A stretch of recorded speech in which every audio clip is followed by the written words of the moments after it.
Hello mga lods, nandito po kami ngayon sa ito po yung kukunan namin ng gini, rakol paligdi. Ito mga idol. Yan po, hagahanap pa kami ng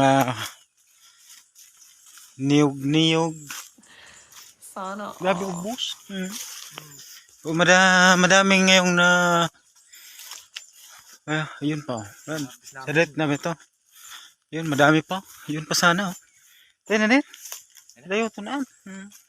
Nilagpasan na lang namin kasi maliit pa yun eh. Yan pa, mga idol. Madami siyang bunga ngayon. Talbos. Maraming talbos yan mga idol. Yun, may malaki yun. Yung pa. Yan pa mga idol. Ano kunin pa natin yan? Ito, kunin pa ito. Yan pa mga idol. Dami ngayon ng Dami yung talbos mga idol.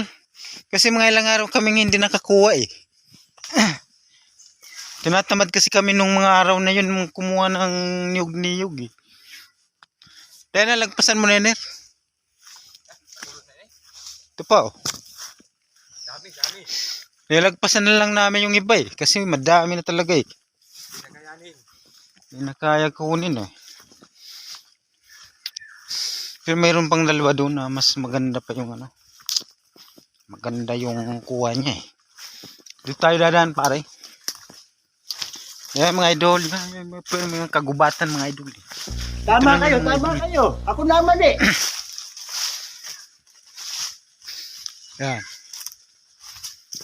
Yan mga idol Dalawa yan mga idol Ang dami idol Ayun mga idol titingnan natin yung kukunin niya. Yan idol. Ang kinukuha niya Yan. Sobrang ganda po. Yan, pakita mo mga idol. Yan. Yun, ang ganda pa. Ganda idol ng talbos niya. Ayun po, may isa pa Yan mga idol daming talbos niya eh. Ako nang kukuha. Yan mga idol. Mga idol tingnan mo. Ang ganda eh. Sariwang-sariwa siya eh. Yun Walang kadamage. Walang damage mga idol. Pwede pambenta. Mga 20 kilo eh. Madami idol na nakuha namin. Tingnan mo. Okay na. Yan mga idol. Pang isang gulay na yan eh.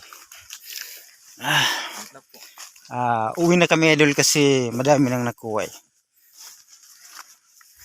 Yan mga idol. Ayun, tatambay-tambay na lang kami. Kukuha na lang kami idol ng niyog. Yung panggata. Yung saging dun wala na Yun saging dun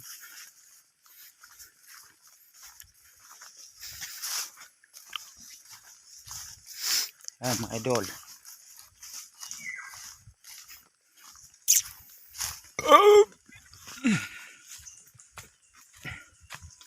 Yun, maraming bunga yung santol mga idol maraming bunga yun Gunggong! Barinig kita sa mukha eh.